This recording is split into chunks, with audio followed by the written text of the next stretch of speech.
मुझे तो लगता ही नहीं ये पेंटिकॉस्टल चर्च है। पेंटिकॉस्टल दिन के ऊपर तो पवित्र आत्मा ने सबको सामर्थ दी थी, और जैसे जैसे पवित्र आत्मा ने उन्हें सामर्थ दी वे अन्य अन्य भाषा में चिल्लाकर बात कर रहे थे, और यहाँ तो सन्नाटा छाया हुआ है। भाई थोड़ा जोर से, सिर्फ पवित्र आत्मा को सुनना नहीं है, सिर्फ परमेश्वर को सुनना नहीं है, सिर्फ प्रभु यीशु को सुनना नहीं है, लेकिन जब कलीसिया सुनते हैं तो बाहर वाले भी सुनते हैं, और पवित्र आत्मा बाहर वालों से भी अलग तरह से बातें करती है उनकी भाषाओं के अंदर, और वे कायल हो जाते, उनके हृदय सिज जाते हैं और वे मन फिरा लेते हैं और बपतिस्मा ले लेते हैं। सका मानो को नरीता लबांदा सेवा रिवा रोहन नशा लबाता सका मानो तो रोहन दसा। देखिए परमेश्वर की आत्मा हमारे मध्य में विचरण कर रही है, हम सब के ऊपर उसकी छाया है। पतरस कहता है परमेश्वर की महिमामय आत्मा के छाया में आप सुरक्षित हो, और हम सब के ऊपर पवित्र आत्मा आज छाया कर रही है और हमें अपने सामर्थ्य से भर रही है। और आज का दिन हम परमेश्वर की आत्मा को समर्पित करते हैं। आज की सारी सभा हम पवित्र आत्मा को समर्पित करते हैं, और आज की सारी सभा के ऊपर हम पवित्र आत्मा की प्रभुता की घोषणा करते हैं कि आज जो कुछ भी सभा के मध्य में हो वह सिर्फ पिता परमेश्वर की महिमा के लिए प्रभु यीशु मसीह के नाम से पवित्र आत्मा के सामर्थ के द्वारा होने पाए। धन्यवाद पिता, धन्यवाद धन्यवाद करते हैं प्रभु। सारा आदर और सारी महिमा तुझे देते हैं प्रभु यीशु मसीह के नाम से। तेरे बच्चों ने आज मिलकर एक मन मंजूर होकर आत्मा सत्य में तेरी इबादत की, स्तुति आराधना के गीत की आए हैं। सुर लय ताल के अंदर मेरे खुदा उन्होंने अपना समर्पण तेरे आगे किया है। उन्होंने किसी गूंगी मूर्त के आगे आराधना नहीं की, लेकिन सत्य में प्रभु यीशु मसीह के नाम से पिता तेरी आराधना की है। और जैसे ये आराधना तेरे नतनों के अंदर पहुंचती है तो आप एलिय्याह की प्रार्थना को भी सुनकर स्वर्ग से अग्नि को भेजते हैं, और आप पौलुस और सिलास की भी दुआओं को सुनकर तेरी सामर्थ को रवा करते हैं। दुआंडोर होते हैं, जेल के द्वार खुल जाते हैं, बंधन टूट जाते हैं, कैदी आजाद हो जाते हैं, और आप उन्हें आशीष करते हैं। हे पवित्र पिता, आज न बल से न शक्ति से परंतु तेरी पाक पवित्र आत्मा के द्वारा, तेरी पाक पवित्र उपस्थिति से हमारे मध्य में है। आपने वादा किया है, वाचा का वह दूत जिसके अंदर तेरा नाम रहता है, जिसके खिलाफ हमें पाप करना नहीं होता है, वो अचानक अपनी सभा के अंदर उपस्थित हो जाएगा। तो आज हम उस वाचा के दूत को अर्थात प्रतिज्ञाबद्ध पवित्र आत्मा को आमंत्रित करते कि हमारे मध्य में है, और जो कुछ वह चाहे पिता तेरी महिमा के लिए करे। हम अपने आप को स्वतंत्र और आपके अधीन सौंप देते हैं और दुआ करते हैं प्रभु, न केवल आराधना को स्वीकार कर, तेरी गवाहियों के द्वारा भी तेरे नाम की बड़ी महिमा और प्रतिष्ठा होने पाए। और यीशु मसीह के नाम से आज के दशमांश अर्पण को भी आप स्वीकार करते हैं। जिन्होंने जो कुछ भी दिया है पिता, उन्हें 100 गुना प्रतिफल, 1000 गुना बराबर और महिमा के धन के अनुसार आशीष और स्वर्ग और आत्मिक आशीषें भी देकर सबों को आशीषित कर। हम तेरे वचन के अनुसार कहते हैं, और आज के प्रभु बोझ की विधि के लिए भी तेरे दास को अनुग्रह दे, और पवित्र आत्मा की सामर्थ कार्य करने पाए। बोलने वाला तेरा दास नहीं, लेकिन तेरी आत्मा हम सब के साथ तेरे वचन के अनुसार बातें करे। और आज की प्रभु बोध की विधि को भी आशीषित कर, रोटी को भी आशीषित कर, पवित्र कर, दाखरस को भी आशीषित कर, पवित्र कर। और आज की विधि के द्वारा भी तेरी महिमा हो पिता, और तेरी इच्छा ही हम सब के मध्य में पूरी हो, यीशु नासरी के पवित्र सामर्थी नाम से आमीन। आमीन। चलिए एक जोरदार ताली प्रभु यीशु मसीह के नाम को देते हैं।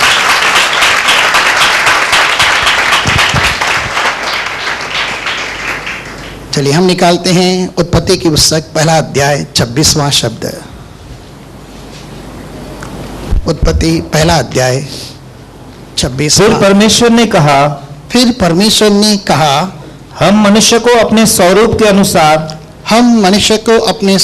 अनुसार अपनी समानता में बनाएं। अपनी समानता में बनाएंगे, और वे समुद्र की मछलियों, हाँ, और आकाश के पक्षियों, हाँ, और घरेलू पशुओं, हाँ, और सारी पृथ्वी पर और सब रेंगने वाले जंतुओं पर जो पृथ्वी पर रेंगते हैं अधिकार रखें। हाँ, आगे।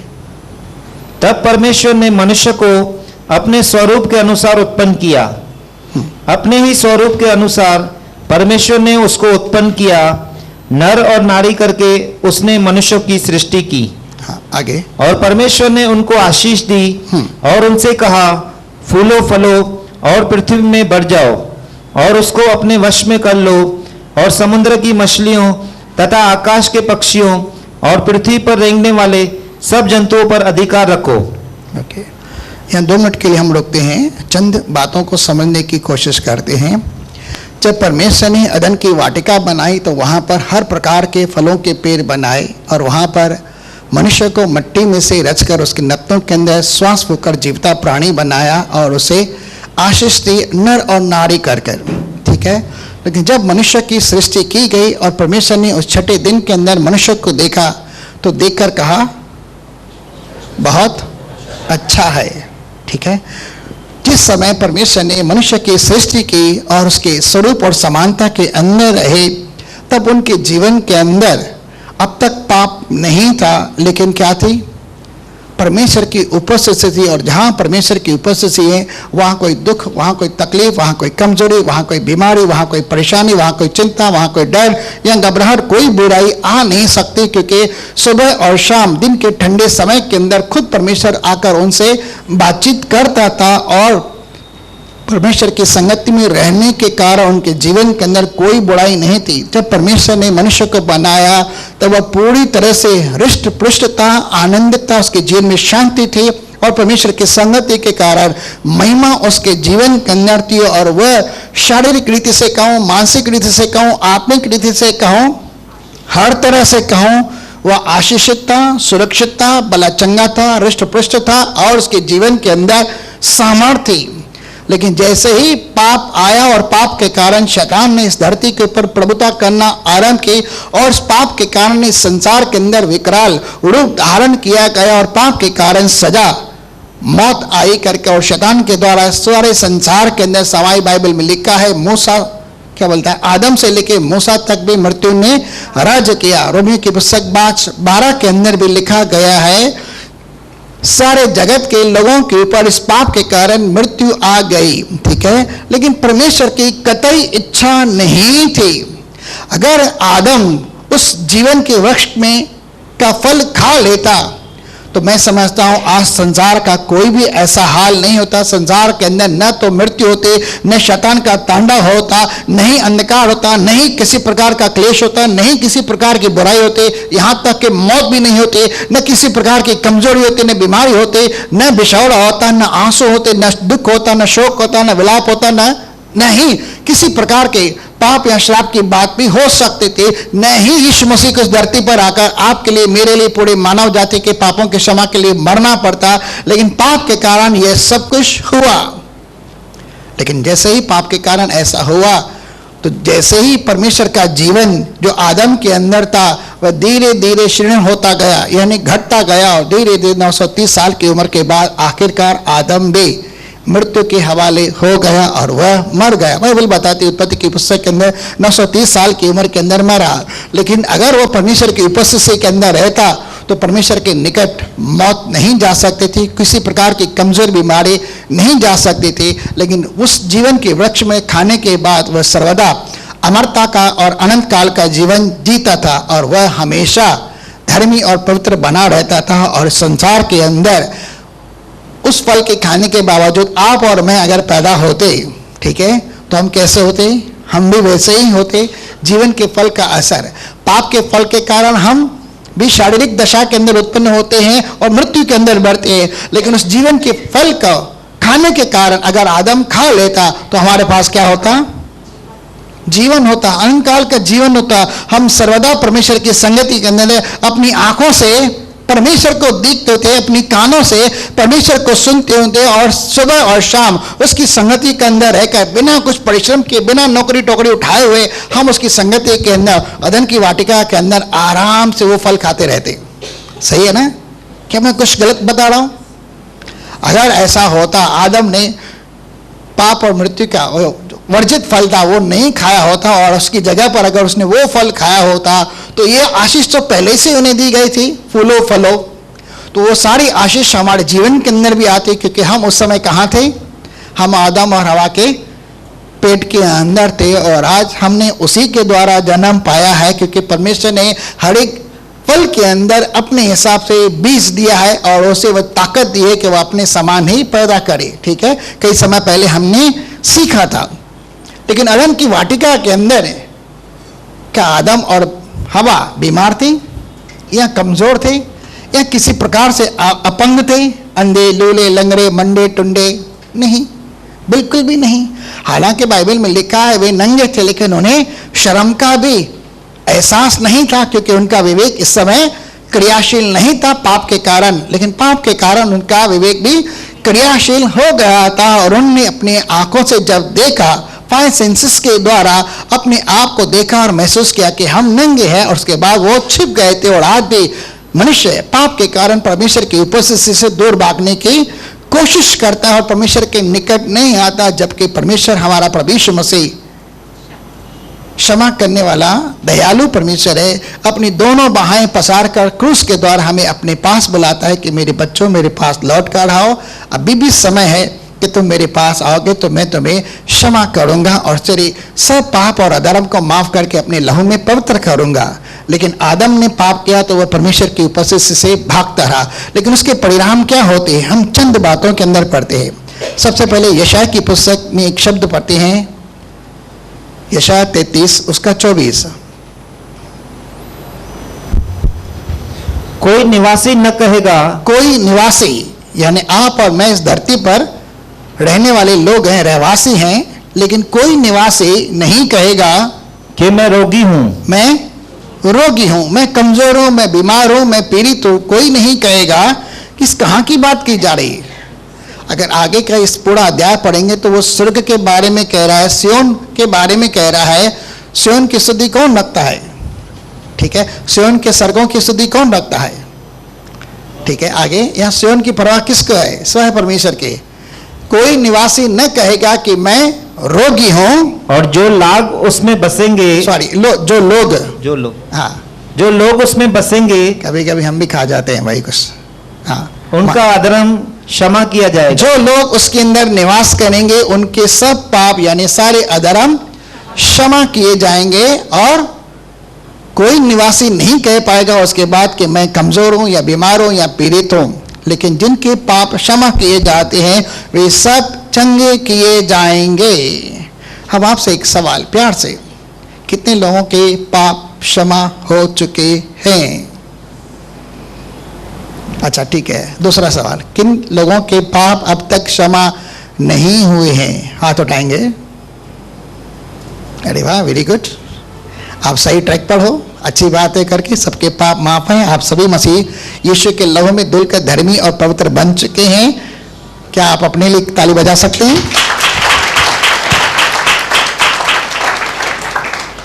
ठीक है, ये ताली आपने अपने लिए बजाई क्योंकि आप अपने आप को धर्मी जान रहे हैं, गिनते हैं। और धर्मियों के मध्य परमेश्वर का वास स्थान रहता है। धर्मियों की स्तुति में परमेश्वर आकर विराजमान होता है। धर्मी की दुहाई को भी परमेश्वर सुनता है और उनके जीवन के अंदर बहुत कुछ कार्य करता है।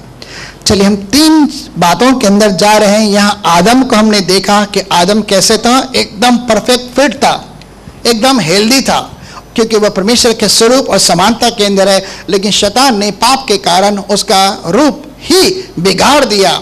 हालांकि यीशु मसीह का भी रूप बिगाड़ दिया, कि जैसे कि यशायाह की पुस्तक के अंदर लिखा है, उसका रूप यहाँ तक बिगड़ा हुआ था कि वह पहचान में नहीं आ रहा था। ये शैतान की नियत थी करके कि वह सबका रूप बिगाड़ना चाहता है, सबका स्वरूप बिगाड़ना चाहता है, सबके जीवन में से परमेश्वर की उस समानता को मिटाना चाहता है, ताकि कोई जान ना सके आप कहाँ से हैं और आपके किस स्वरूप हैं, किस के समानता के अंदर बनाए गए हैं। वो वहाँ आपके अंदर से वह बीज भी, वह वचन भी जो आपके अंदर आता है उसे चुराने की कोशिश करता है और आपको फिजिकल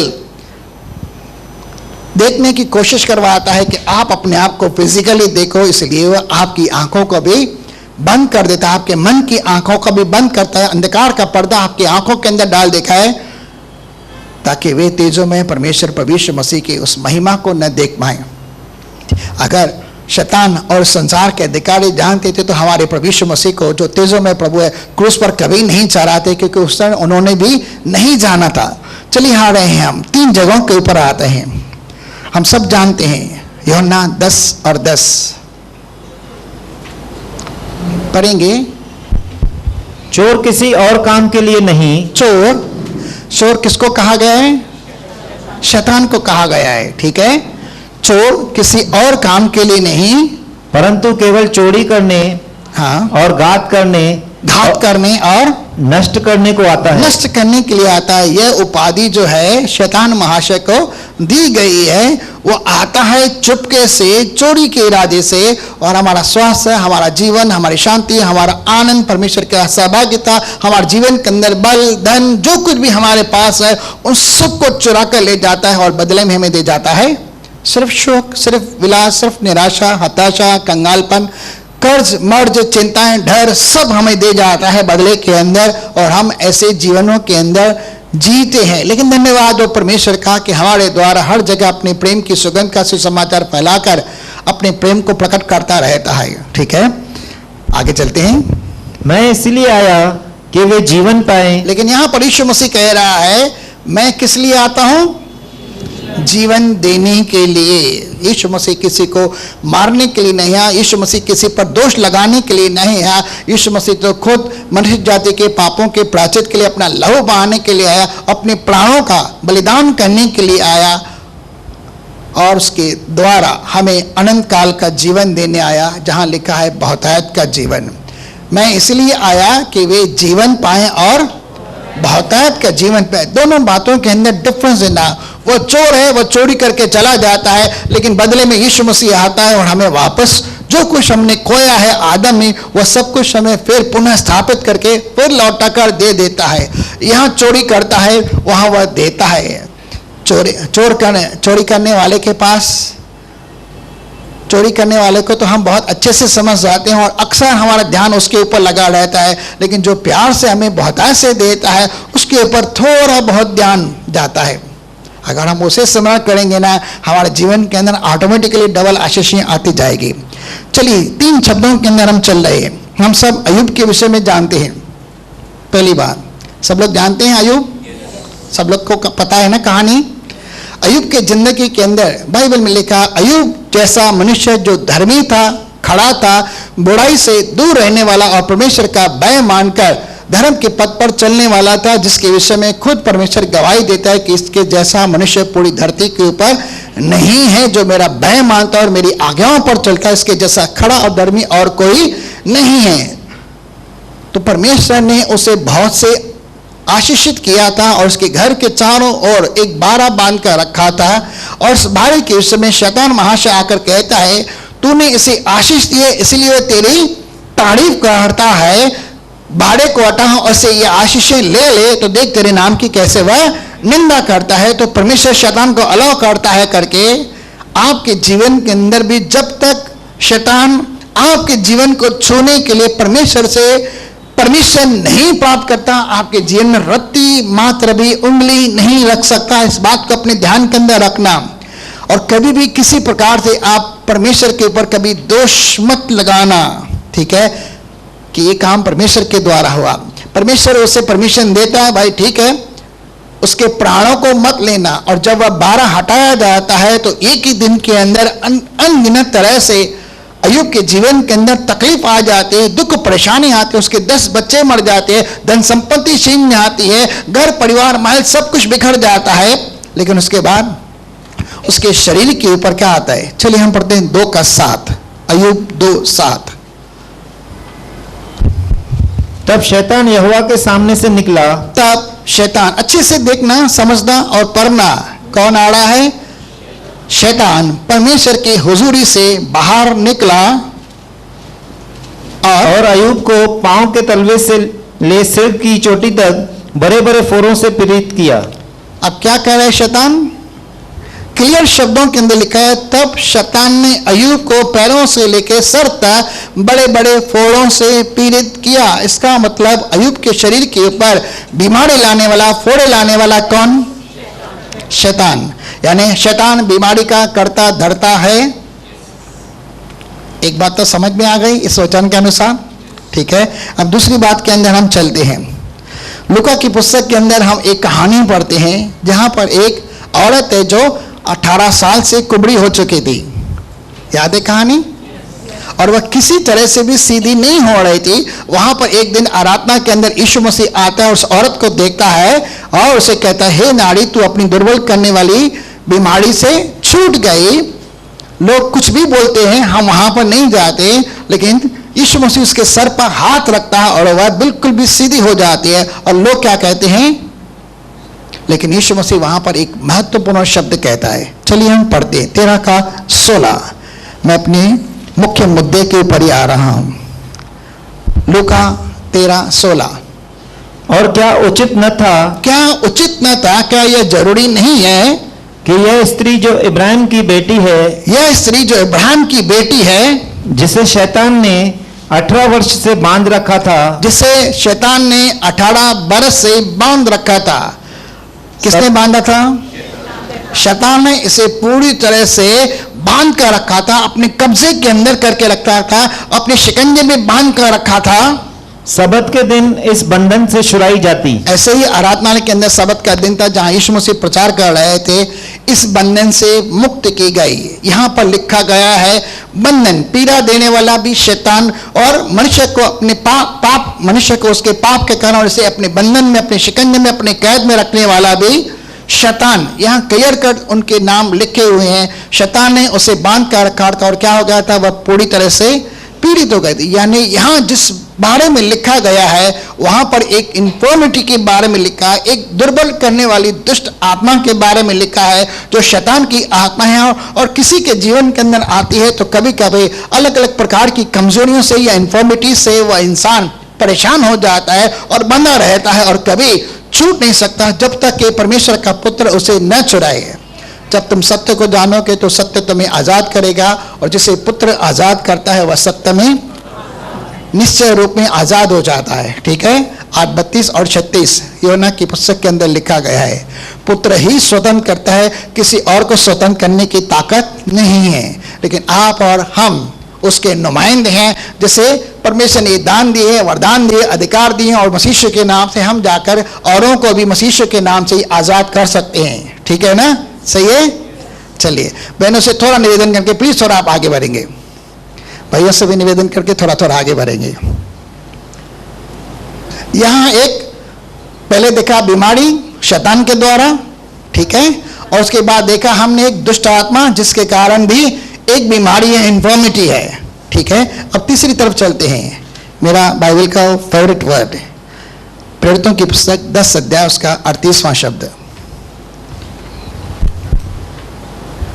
कि परमेश्वर ने किस रीति से यीशु नासरी को पवित्र आत्मा और सामर्थ से अभिषेक किया।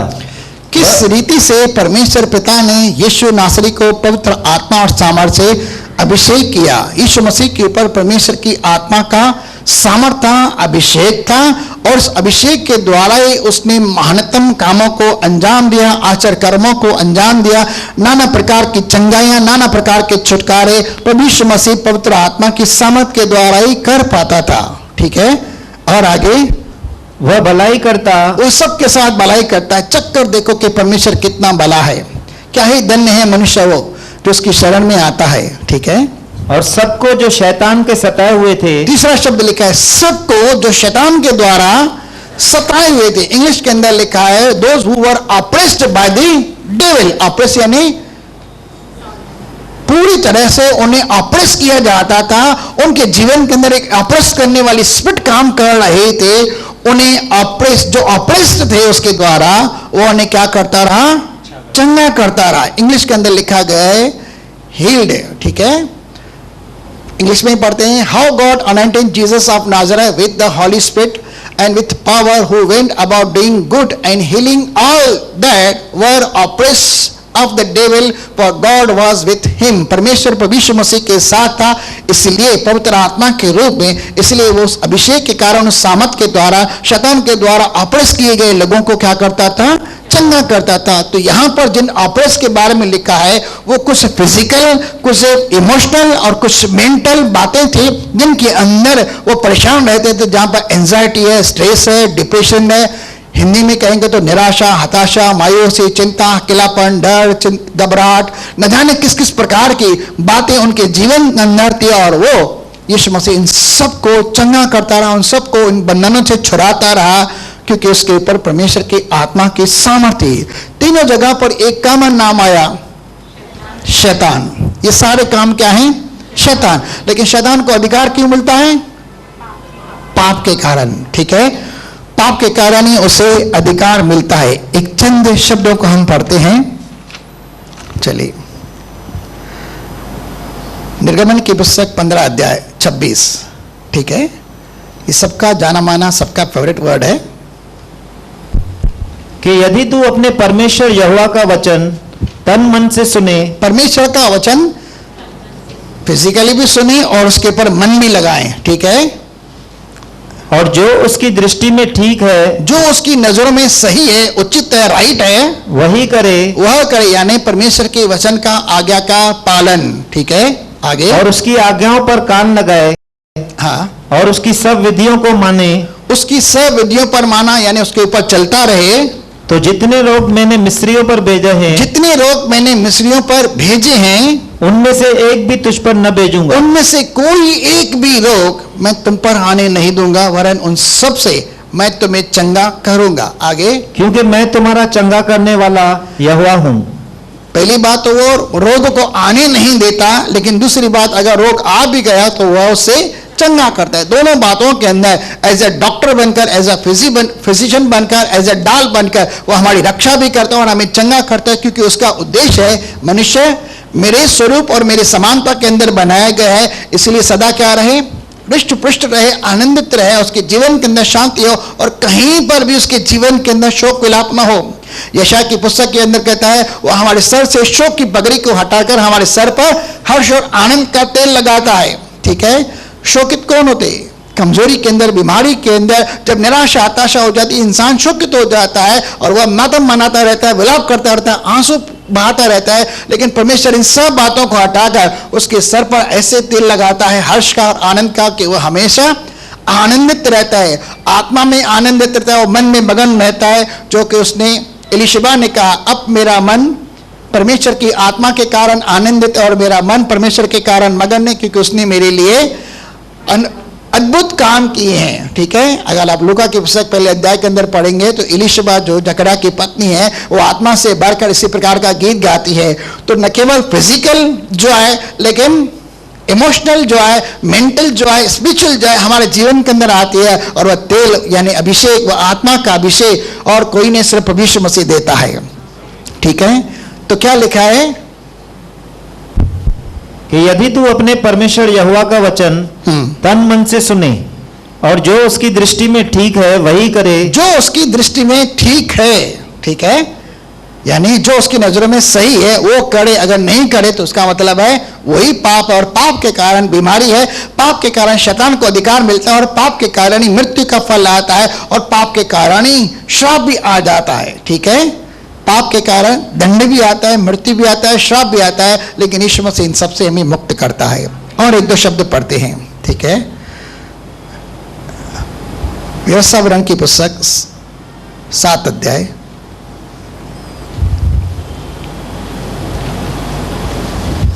12 और 15। और तुम जो इन नियमों को सुनकर मानोगे और इन पर चलोगे तो तेरा परमेश्वर यहोवा भी करुणामय वाचा को पालेगा, अपनी करुणामय वाचा को बांधेगा, जिसे उसने तेरे पूर्वजों से शपथ खाकर बांधी थी। अपनी कसम खाकर तेरे पूर्वजों के साथ उसने वादा किया था, प्रतिज्ञा की थी, वह वाचा आपके साथ भी निभाएगा। 15 वचन पढ़ेंगे। और यहोवा तुझसे सब प्रकार के रोग दूर करेगा। यहाँ खुद लिखा है कि परमेश्वर आपके जीवन से हर प्रकार के रोग, चाहे नॉर्मल कमजोरी बीमारी हो, चाहे असाध्य रोग हो और ला इलाज बीमारी भी हो, उन सारे रोगों को, सारी बीमारियों को तेरे जीवन से दूर करेगा। आगे। और मिस्र की बुरी बुरी व्याधियां, हाँ। जिन्हें तू जानता है, उनमें से किसी को भी तुझे लगने न देगा। किसी प्रकार की भी व्याधि आपके जीवन के अंदर नहीं आएगी। हाँ, ये सब तेरे बैरियों ही को लगेंगे। किसको लगेंगे? हमारे दुश्मनों को लगेंगे। हमारा दुश्मन कौन है? हाँ, अभी आप पहचान गए, शैतान। इससे प्यार करना है या इसका नाम लेना है या से नफरत करनी है? ये हमारा दुश्मन है तो हमें इसके साथ नफरत करनी है, ठीक है, इससे प्यार नहीं करना है, ठीक है, इसकी माला जपनी नहीं है। चलिए एक शब्द और पढ़ते हैं, सेकंड कुरिन्थ दूसरा इतिहास 7 और 14।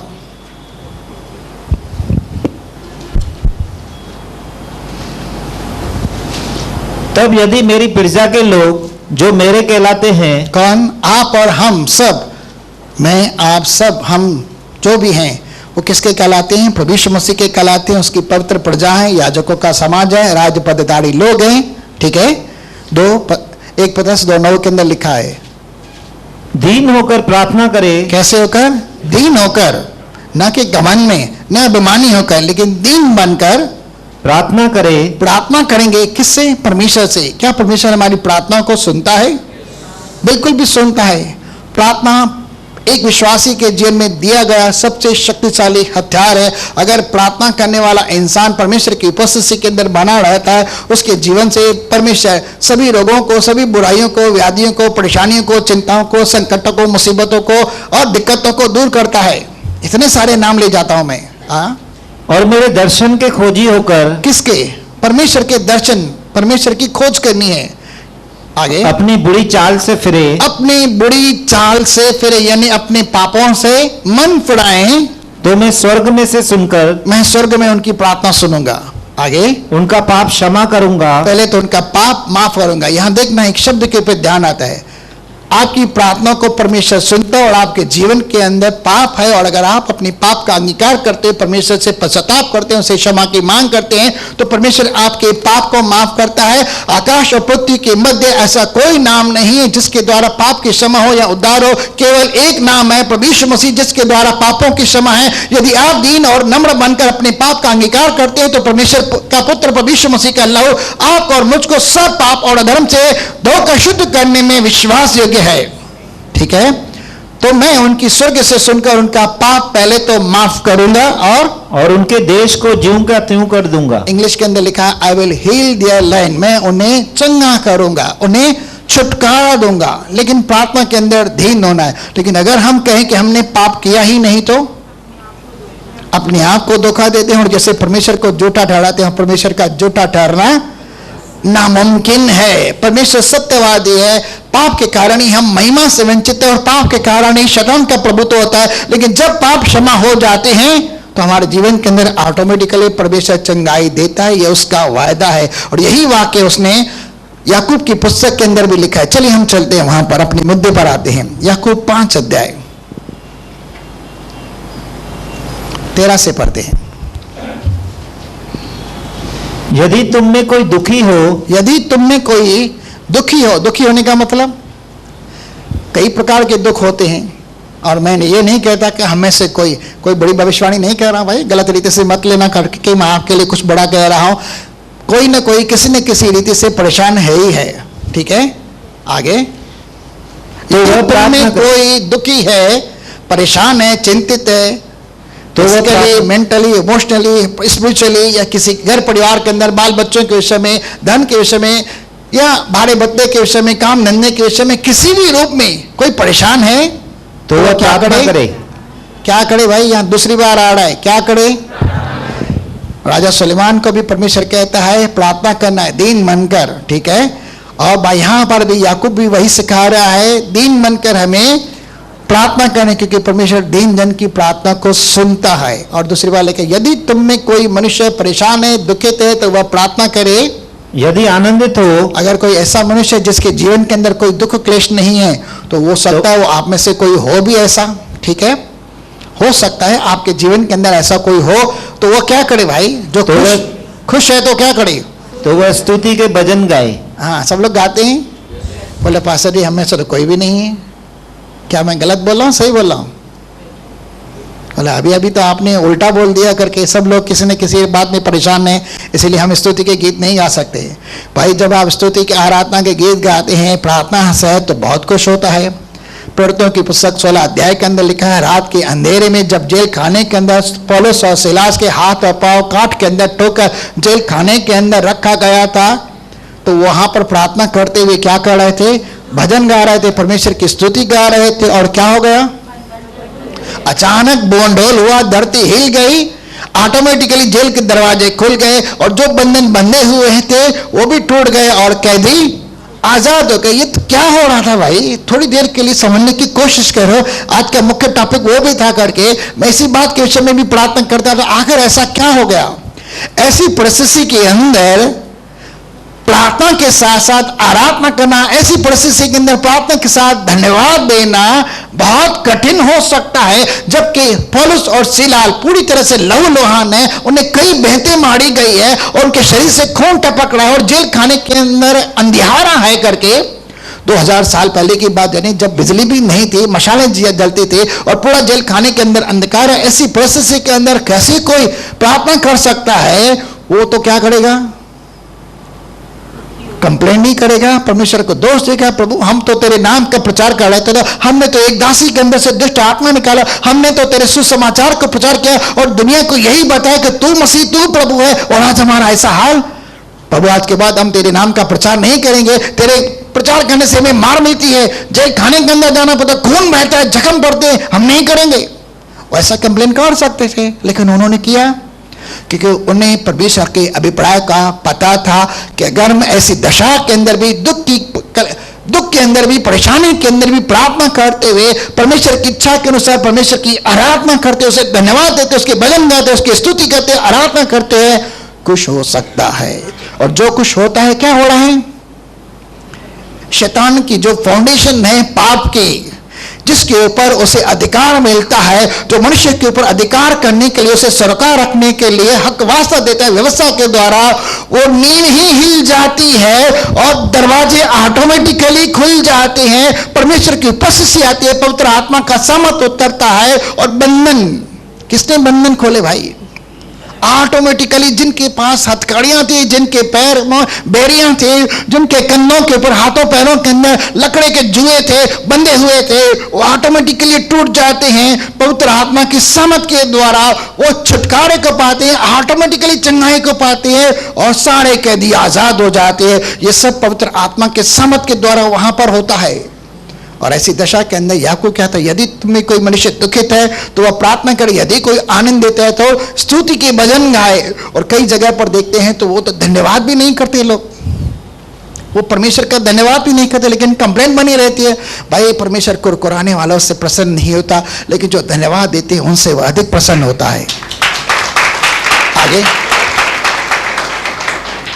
हाँ, यदि तुम में कोई मनुष्य दुखित हो वह प्रार्थना करे, यदि आनंदित हो तो स्तुति के भजन गाए।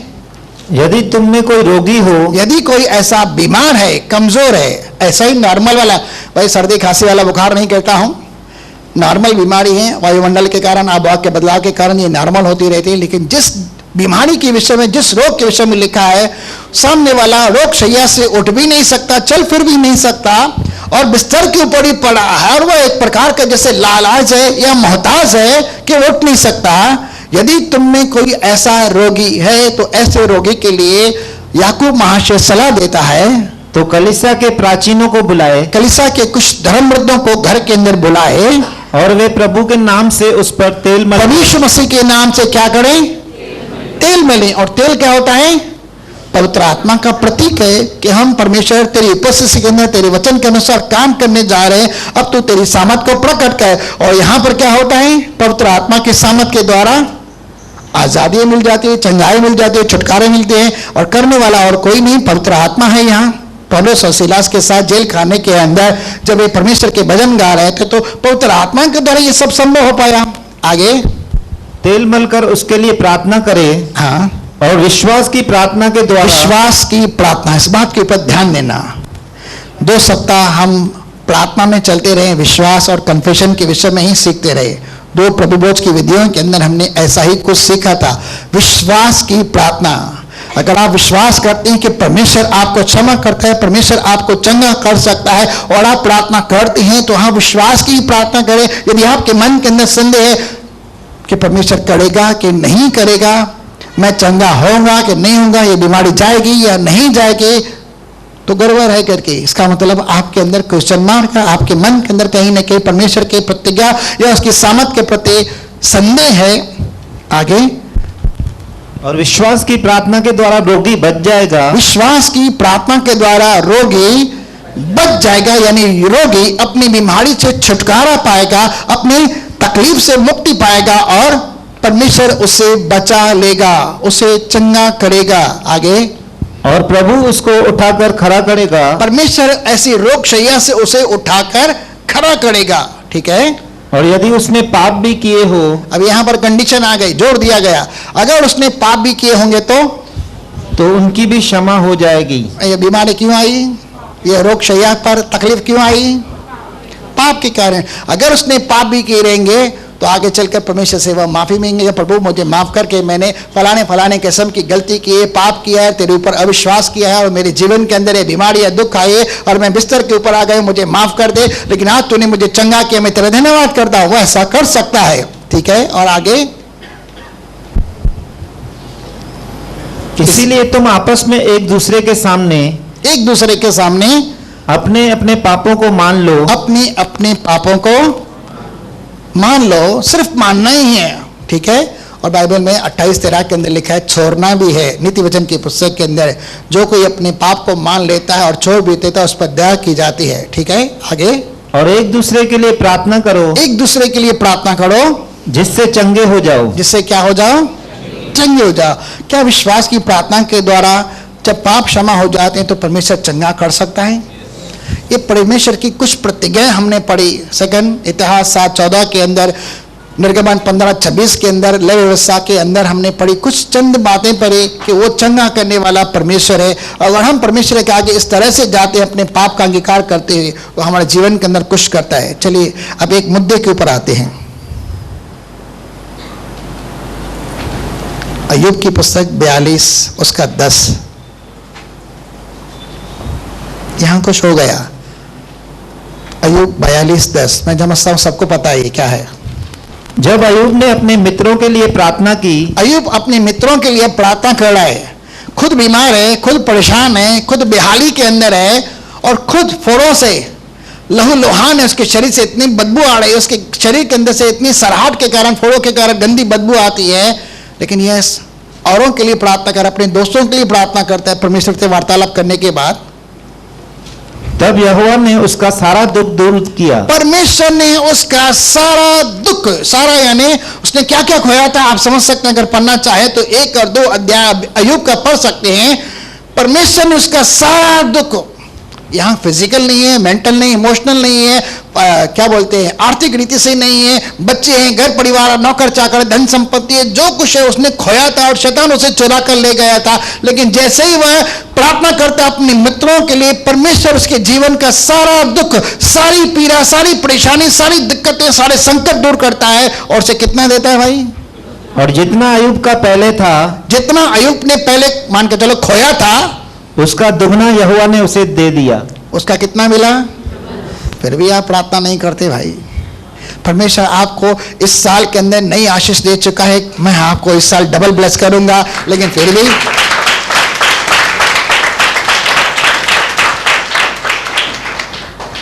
चलिए अब मुद्दे के ऊपर आते हैं। यहां पर परमेश्वर ने उसका सारा दुख दूर किया। परमेश्वर कभी किसी को दुख नहीं देता, किसी को बीमारी नहीं देगा, किसी को परेशान नहीं करता, क्योंकि वह आशीष देने वाला, चंगा करने वाला, छुटकारा देने वाला, शांति देने वाला, आनंद देने वाला, बहुत दयालु और अनुग्रहकारी परमेश्वर है। तो कभी किसी भी रीति से अपने जीवन के किसी भी परेशानी के अंदर परमेश्वर को कभी कुरकुरा कर कंप्लेन मत करना, लेकिन जैसी भी दशा के अंदर आप हैं, सिर्फ परमेश्वर से प्रार्थना करना, नम्र दीन बनकर। जहां आपके जीवन में आपको लगता है गलती गुनाह है, आप क्षमा मांग लेना और देखना क्या होता है। यशायाह की पुस्तक, एक ही लास्ट वर्ड पढ़ते हैं।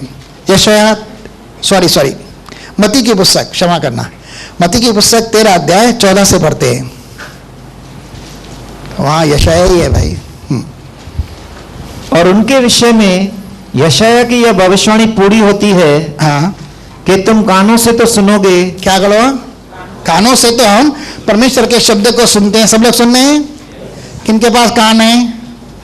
बोलो मैं सुन रहा हूं, मेरे पास कान है, परमेश्वर के शब्द को सुन रहा हूं। ये कानों से तो सुनेंगे पर समझेंगे नहीं। भाई एक मिनट भाई, सुपरफास्ट गाड़ी में जाओ। कानों से तो सुनेंगे और शैतान महाशय का बीच चुरा कर ले जाएगा। सही है ना? क्योंकि घर में जाने के बाद टीवी चालू, मोबाइल चालो, ये चालो, वो चालो, सब चालू हो जाता है। फिर थोड़ी देर के बाद 1-2 घंटे हो गए, क्या पास्टर ने आज वचन सुना है पता ही नहीं है करके। कभी आप घर पे जाकर परमेश्वर के शब्द को मनन करते हो, पढ़ते हो? आज हमने कलीसिया के अंदर ये सीखा, कभी लिखते हो, कभी उसके ऊपर मनन करते हो, उसके अनुसार कभी प्रार्थना करते हो, या परमेश्वर वहां पर आपसे क्या कुछ बात करता है अपने मन के अंदर उस वचन को धारण करते हो? बाइबल क्या कह रहा है? वे कानों से तो सुनेंगे पर समझेंगे नहीं। लेकिन नहीं समझेंगे। ठीक है, जो नहीं समझते उनके जीवन के अंदर कुछ फल आएगा? कभी नहीं आएगा। क्योंकि ये सुना, हाँ पास्टर ने आज बहुत अच्छा वचन दिया करके बहुत खुश हो गए, बहुत तगड़ा वचन दिया, बहुत आशीषित वचन दिया, मन खुश हो गया भाई।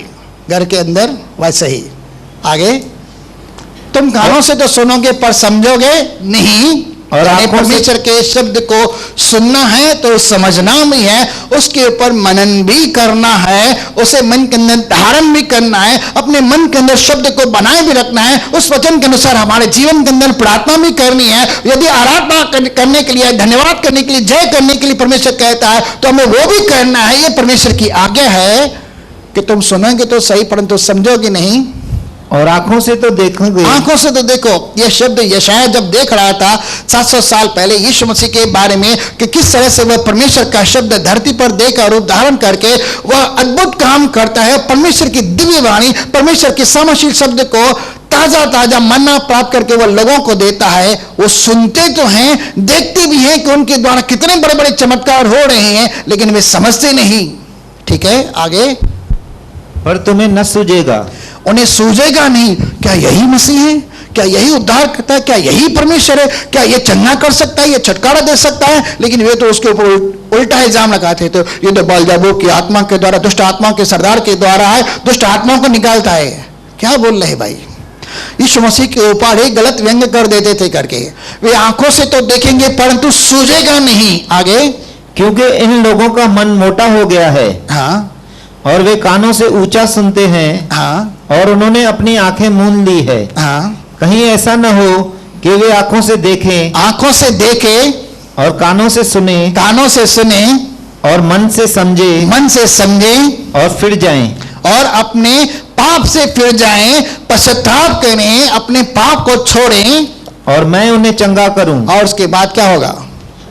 मैं उन्हें चंगा करूंगा। यशायाह इस बात को अच्छे से समझ गया करके सुनना काफी नहीं है, सुनकर समझना और अपने जीवन के अंदर धारण करना, अपने पाप से फिरना, उसे त्याग देना हमारे जीवन के अंदर चंगाई का कारण बन जाता है। हमारे जीवन के अंदर छुटकारे का कारण बन जाता है, हमारे जीवन के अंदर आशीष का कारण बन जाता है। अगर हम सुनकर नहीं समझते और नहीं फिरते, हम जैसे कि तैसे बने रहते हैं और फिर कहते हैं भाई 2 घंटा जाकर हम कलीसिया के अंदर समय बर्बाद करके आए, कुछ फायदा नहीं है। आज परमेश्वर ने छुआ नहीं, कोई मिरेकल नहीं हुआ, कोई हीलिंग नहीं, कोई डिलीवरेंस नहीं, कोई ब्लेसिंग नहीं है, केवल हमने थोड़ी देर मनोरंजन किया, फिर आप ऐसा बोल देते हैं करके मैं सही बोल रहा हूं करके। लेकिन अगर आप सुनते हैं, समझते हैं, चलते हैं, आपके जीवन के अंदर लाभ आता है, क्योंकि परमेश्वर आपके लाभ के लिए ही अपना शब्द बोलता है, वह व्यर्थ यूं ही बात नहीं करता। आमीन। तो जो लोग सुनते हैं और देखते हैं और मन से समझते हैं और फिरते हैं अपनी बुढ़ाइयों से, उनके जीवन के अंदर आशीष आएगी। यह शब्द आपके लिए है। ठीक है, चलिए हम आगे आ रहे हैं, उसके बाद हम प्रार्थना में जाएंगे। 9:15 बज गए। नेक्स्ट मीटिंग के अंदर हम कुछ नेक्स्ट सीखेंगे। प्रभु वचन का शब्द 1 कुरिन्थियों 11 अध्याय 23 शब्द।